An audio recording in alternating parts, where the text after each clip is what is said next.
I'll try and be on time. I'm going to give just a short presentation under the general title of Efficiency in Material Use. I'll give a flavor of the international scene as I see it, but also the flavor, we can't forget our other materials that we also use in this industry.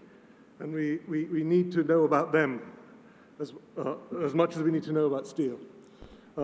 So a brief introduction to my firm, Arup. We're a multidisciplinary consultancy which was established in 1946 by Sir Arup. It's an independent, employee-owned business. We have with 17,000 professionals. We have no external shareholders. We are all owners. Our head office is in London, and we have 95 established offices in 40 countries. And we've been working in India for 40 years, but currently it's exponential. There's been a major shift in the last few years. Just some quick pictures of some of the work we've done in India recently. Hyderabad Airport, Navi Mumbai Airport, schematic design we did. Statue of Unity we were involved with heavily, and many high-end residential towers, data centers, plus lots more. I think you covered my introduction to myself. These are just some of my projects, but I've worked with lots of well-known architects on very bespoke buildings around the world. Much of my experience is on museums and other such bespoke buildings, art pieces, footbridges, probably less so on commercial buildings. But I've been surrounded in Arup, London particularly, where we have thousands of structural engineers, by structural engineers, material experts, specialists of all nature doing projects such as these, unique buildings, bridges, lots of long span roofs, observation wheels. There's an interesting story about those three from London to Singapore. We had three cords in the truss in London, 2 cords in the truss in Singapore, and 1 cord in Las Vegas. And then the guy retired. He couldn't go any lower. So, what does the future look like? We are living in a period of rapid change in our capabilities to design, analyze, communicate, fabricate, and install major structures. The digital revolution is all around us, affecting nearly all aspects of human existence. For us, it enables fast, realistic simulations of hypothetical physical designs, BIM modeling, as we've heard. Nearly all aspects of our designs can be put together in a virtual environment prior to any physical fabrication, right through to various levels of automated design we've heard about, from simple optimization algorithms through to machine learning, and perhaps even resulting in designs incomprehensible to humans one day, soon. Despite the speed of this revolution in design and construction, our material palette, particularly for large structures, remains very much the same over the decades, if not centuries. Material science has made much progress, but generally it concentrates its efforts on high-value materials for new digital age products, and less on things that might compete with concrete, steel, masonry, timber to make our dwellings. So for large-scale building and infrastructure construction, we have 3 or 4 well-known, well-understood materials: concrete, structural steel, masonry, timber. And though there continues to be small-step betterment in reliability, mechanical properties, manufacturing techniques, the near future must be about how we use this palette more efficiently, and how we develop and use hybrids of these materials to take advantage of their complementary properties. As a consultant, we have to be material and supplier neutral, unlike possibly some. And hence try and develop our project engineers to know how to design in all key materials and systems, and to understand the pros and cons of all. This is the only way we can be give impartial advice to our clients. So some of my projects here I've done include steel bridge, concrete shells, aluminium temporary pavilions, glass, major structural glass greenhouses, timber up in Gujarat, which is imported, glulam, and stone in Barcelona. So I like to, is that legible? Yes. I like to just do a simple comparison palette of some key materials. This chart is one way of looking at the positives and negatives of these materials. I've compared the quantity of each material, in a simplistic manner, used to carry 1 meganewton through a length of 1 meter. Okay? Steelwork has a lot of ticks, Green is positive, I get colors there, and red is somewhat negative. Steel can carry both tension and compression, and most importantly, it's ductile. But it does cost something, both in terms of money and embodied carbon, and needs protection from corrosion and fire. Concrete is heavy and can't deal with tension, but otherwise has lots of positives. Timber is light, very low carbon, and can carry both tension and compression, but is questionable in other areas. It's plainly obvious that concrete and high-strength steel, in the form of tendons, have complementary properties. So, for a really simplistic way, let's quickly look at traditional uses of these materials, and in particular how efficient they are being used. In buildings and infrastructure, typically, we demand floor plates and something to keep the floor plates up. With the force of gravity being our main challenge, floors typically become bending systems of beams and plates, and vertical structures and compression columns and walls. Reinforced concrete construction came out of a history of on-site construction by putting together bulk, manhandleable raw materials. Bars can be cut and bent on site, concrete mixed on site, almost enabling sort of sculpting as we build. But this results in awful overuse of material. For example, a typical reinforced concrete beam, the average stress in the reinforcement bars is less than 10% of the steel strength. And much of the concrete, too, is not utilized for its compressive strength, but for more mundane tasks, such as protecting the steel from corrosion, fire, and forming the glue that allows lapping of tension rebars with no mechanical connectivity. Columns, of course, slightly axial members and columns are slightly better utilized. Timber has similar problems to reinforced concrete in that we use rectangular sections, and therefore the material in the midsection is very underutilized. What about the material of our conference? So from early in the Industrial Revolution, steel was used more sparingly. It is, after all, more expensive to make. From the design of riveted cast iron plate girders through to modern weldable and rolled eye sections, we try and put material where it is needed. However, we still think in terms of constant section linear members. So what we call an efficient steel floor plate still has a very low average steel utilization. Steel beams alone can't make a floor, and so the typical use of concrete and steel, first in reinforced concrete, then in more efficient post-tensioned reinforced concrete, and then in yet more efficient and speedy composite construction, has led the large building construction in many places, producing lighter, faster, longer span buildings. But it is this method of innovative hybrid material usage that I still see has a long way to go, and is the best place for all the brains and professionals in this room to concentrate their efforts. Now, in the timber industry, this is happening already. Novel hybrid structures. In many places, you have cross-laminated timber and steel hybrid buildings going up. We have cross-laminated floors with steel, and we also have concrete with timber now being used for the tension zone. So there's much innovation in this sort of new world of engineering timber. We must keep up with structural steel as well. Okay, but high utilization, or even all the material, does not, of course, guarantee an efficient design. For we may have arranged the structure in a fundamentally inefficient way, e.g. made our beam depths too low, or made the primaries longer than the secondaries, or other such mistakes. So optimization must go further than designing the sections, even varying sections, and investigation of topological arrangement of the structural members, and even whether one uses linear members or plates, shells, or even 3D volumetric components. One important part of this global getting the structure diagram right is trying to get the dominant load to be carried in a funicular manner, i.e. through axial stresses rather than bending stresses. But beyond this, one should also be looking for minimum load paths, as seen here in the comparison of truss typologies.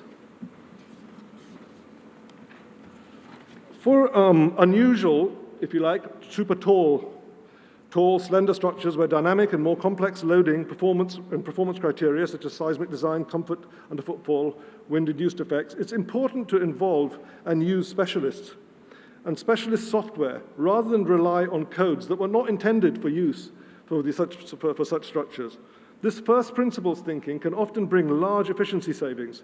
I have very often seen in my practice a few tens of thousands of pounds spent on some specialists and specialist analysis can save a client tens of millions, well, millions of pounds on unnecessary material usage.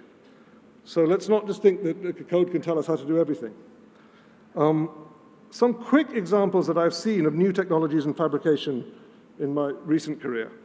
This ArcelorMittal tower, which is at least 12 years old now, at the London Olympic site, was designed by us and fabricated by Watson Steel in north of England 12 years ago. Fabricating parts, because of the irregular geometry, fabricating parts that would fit was critical, and Watson Steel set up a very accurate surveying shed in which fabricated components, such as those segments you can see down there, were each very, very accurately scanned and the over-thick end plates machined down to sub-millimeter accuracy to get full fit on site. That was an interesting arrangement, in-shop arrangement of very, very accurate scanning of components. The use of robots has come now from industries such as the automotive one, down to structural fabricators of all materials. On the left, we have robot milling timber connections, and on the right, printing of concrete. Now, theoreticians have for a long time thought about optimizing algorithms to remove excess material. But even with these theoretically more optimal designs, the question has always been, how do you make them? One recent area of some progress is deposition 3D printing of steel, which was done for this multi-noded connection trial. I want to run a short video here showing you an experimental project you probably have seen before, but it's something that we at Arup were involved with. And it should. Can we press the video to go? Hopefully it will run. I can't control it from here. At the bottom of this, yeah, if you just press go on that, yeah. So this sort of explains there what's going on, but I wasn't personally involved in this, but it's idea is through 3D deposition of weld metal. If you like, it's a structure that's 100% weld metal. That's printed steel. So quite exciting as a research. This was how it was born, the idea. That isn't the kind of structure that we ended up designing for good reasons.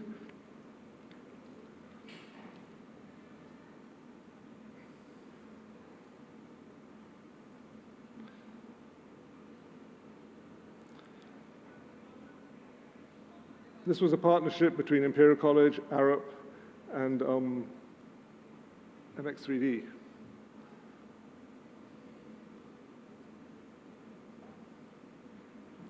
Of course, it had to go through all sorts of testing scenarios. It's really a new material. Can we, on the next page, let's just run through quickly. On the next page, there's another video, which has some sound, just to make it more exciting. Ah, we haven't got sound.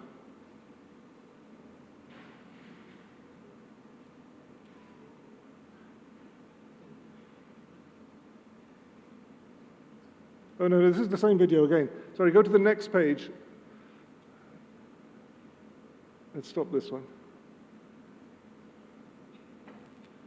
So press that one. Nope, that's not the same one.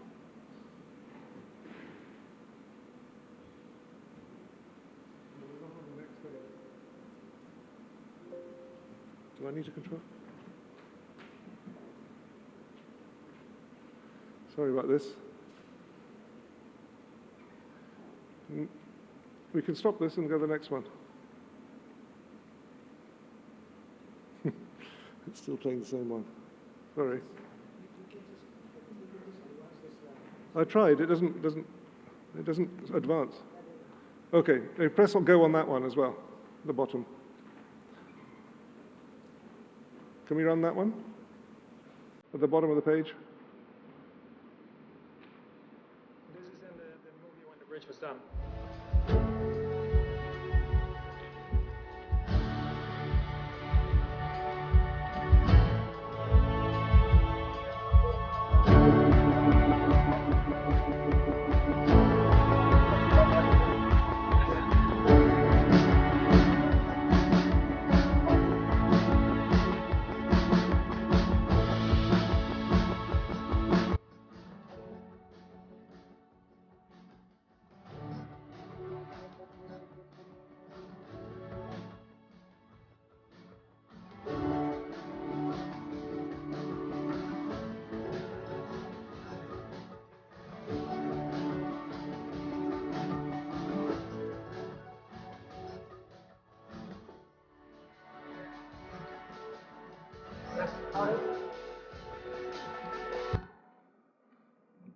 This is then the movie one. Another once-in-a-lifetime job we got invited to contribute towards recently is the 100-year-old construction of the Sagrada Familia in Barcelona. With the design laid down 100 years ago by Gaudi, the tallest church in the world will have its tallest tower at 170 meters tall. It's been under construction for 100 years, and we got approached because they had a problem. The foundations for the tallest tower couldn't permit the heavy stone-clad RC construction that they were using for some of the other towers. And they needed a structural steel expertise, is why they came to us. But we knew that Gaudi's intention here was for structural stone. And hence we came up with a true hybrid construction of post-tension stone super panels. The next page, if you could play go on this, you'll quickly see how we designed, and they're putting up hundreds and hundreds of these enormous post-tension stone panels. At the bottom, press go.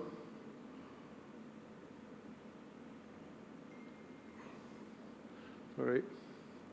This is a true example of steel usage, but complemented with other materials. In fact, the actual designer who they had on board, who was just a steel designer, ended up having to leave the job, unfortunately, because they didn't understand the rest of the system. But this is post-tension stone. It's actually also got some in-situ concrete, and it's got a whole mixes. But it's what gave us the lightest tower, stone-clad tower, and it's structural stone. And just to finish, I'll just show you a little favorite job I'm just doing. Press go on that one. And this is back to steel again, all steel. If you press go. Sorry about this. This is a footbridge in the north of England. Let's go. Engineers at Arup, with architects Marks Barfield, have come up with an amazing answer to this challenge. Sympathetically designed for its wonderful setting, a curved walkway just over 2 meters wide, suspended from a single cable anchored to just one mast on either bank. It's as if someone had taken a normal arched bridge, laid it on its side and pegged it on a washing line. So simple, so elegant. Arup have built bridges like this before, but nowhere near as long. This one is 240 meters, the length of 2.5 football pitches. It's the longest bridge of its type anywhere on the planet. It's a world-class bridge for a World Heritage Site. Thank you.